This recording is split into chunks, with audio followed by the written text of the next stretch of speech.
Hello everyone, welcome to my channel. আমি সিনজিনি। আজকে চলে এসেছি আমরা পাপস ওয়াগরে। এটা হচ্ছে মুকুন্দপুরে। এটা হচ্ছে pet grooming, creche, recreation, swimming, cafe, মানে এভরিথিং টুগেদার। তো আমি ব্লগে দেখাবো যে লিও কীভাবে এখানে এনজয় করছে। So let's start from the start. পাপস ওয়াগর হচ্ছে মুকুন্দপুরে একদম বাইপাসের ওপরে। ডিসক্রিপশন বক্সে আমি পুরো অ্যাড্রেসটা দিয়ে দিয়েছি। এটা পেট প্যারেন্টসের জন্য পুরো একটা ড্রিম প্লেস। লিও ওয়েট করছে কতক্ষণে গাড়ি থেকে নামবে। এটা হচ্ছে এন্ট্রেন্স দিয়ে ঢুকে গেলে এখানে হচ্ছে পেটসদের রিক্রিয়েশন অ্যান্ড প্লে এরিয়া। এখানে ট্রেডমিলও রাখা আছে। তোমরা দেওয়ালটা দেখতে পাচ্ছ, এত সুন্দর গ্রাফিক করা। এটা হচ্ছে ক্যাফে, আর তার সঙ্গেই রয়েছে পেট সুইমিং পুল। তো তোমরা কিন্তু ভালো ভালো খাবার খেতে খেতে তোমাদের ফর বেবিজদেরকে সুইম করতে দেখতে পারবে। লিও খুবই এনজয় করছে। সব থেকে এই জায়গাটা খুবই নিট অ্যান্ড ক্লিন, প্রতিদিনই জল চেঞ্জ করা হয়। আর এদের কিন্তু ক্রেশটাও খুব ভালো। ক্রেশের আমার ভিডিও তোলা হয়নি, কিন্তু আমি দেখেছি খুবই ক্লিন। সাইও দেখছে যে লিও দাদা তো খুবই এনজয় করছে, কিন্তু আমি তো নামতে পারছি না, একটু বড় হওয়ার অপেক্ষা। আর বেস্ট পার্ট হচ্ছে এখানে ট্রেনারও রয়েছে, তো তোমাদের কোনো চিন্তার কারণে নেই। পেটসদের সাথে ট্রেনারও জলে নামবে, যাতে কোনো রকম সমস্যা না হয়।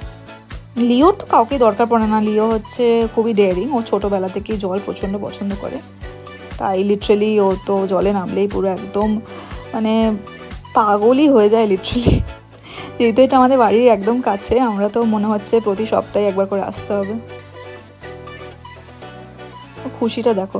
বাকি সবাই আমরা এখানে ওয়েট করছি যে কতক্ষণে খাবারটা আসবে। এখানে বোর্ড গেমসও রাখা রয়েছে, ক্যারম আছে, বিভিন্ন রকম গেমস আছে ফর এন্টারটেনমেন্ট পারপাস। তো চাইলেই তোমরা খেলতে পারো। সাইও ওয়েট করছে যে দাদা ভাইয়ের কতক্ষণে হবে। সাই তো একটু বোর হচ্ছে। আমাদের চাও চলে এসছে, আর লিও সুইমিংও ডান। লিওকে এখন মোছানো হচ্ছে। সাই দেখছে কি হচ্ছে। এখন লিওকে নিয়ে যাওয়া হবে গ্রুমিংয়ের জন্য। চলো তোমাদেরকেও গ্রুমিং এরিয়াটা দেখাই। Crash, kitchen, washroom, grooming area সবই পাশাপাশি, প্রত্যেকটা রুমই পাশাপাশি। লিওর এখন গ্রুমিং হচ্ছে। ওরা খুব সুন্দরভাবে, খুবই যত্ন করে ওদের গ্রুমিং করে দেয়। অ্যান্ড সব থেকে বেস্ট পার্ট, যেটা আমি অন্য কোনো আমি এত পেট গ্রুমিংয়ে নিয়ে গেছি বা পেট ক্যাফেজে গেছি, আমি এই ফিচারটা কোথাও দেখিনি, যে সিসিটিভি আছে, যেখানে তোমরা বসে বসে দেখতে পারবে টিভিতে যে তোমাদের পেটসদেরকে কীভাবে গ্রুম করছে ওরা। এইটা মনে হয় বেস্ট ফিচার এখানের। লিওর গ্রুমিং ডান, এখন এক্সারসাইজ টাইম। লিও বলছে, মাম্মা আমি তো রোগা, আমাকে কেন ট্রেডমিলে হাঁটাচ্ছ? না, বাট সিরিয়াসলি যেই ডগসরা বাল্কি হয়ে যায় তাদের জন্য কিন্তু এটা খুবই আইডল জায়গা, কারণ খুব সুন্দরভাবে ওরা এক্সারসাইজ করায়। লিওর ফুডও এখন Instagram picture ready. Just joking, but ওরা সব ডগসের জন্যই কিন্তু এরকম সুন্দরভাবে প্লেট সাজিয়ে খেতে দেয়। আর তোমাদের জিজ্ঞেসও করে নেবে অ্যাকর্ডিং টু ডগস ডায়েটই ওরা ফুড দেয়। লিও সব অ্যাক্টিভিটিস ডান, এখন আমাদের খাওয়ার পালা। এখানে খাবারের কথা একটাই বলবো, পুরো মনে হচ্ছে বাড়ির খাবার খাচ্ছি, কোনো আউটসাইড ফুড মনেই হচ্ছে না খাচ্ছি। স্যান্ডউইচ, পাস্তা পুরোটাই মনে হচ্ছে বাড়িতে বানানো, খুবই ইয়ামি।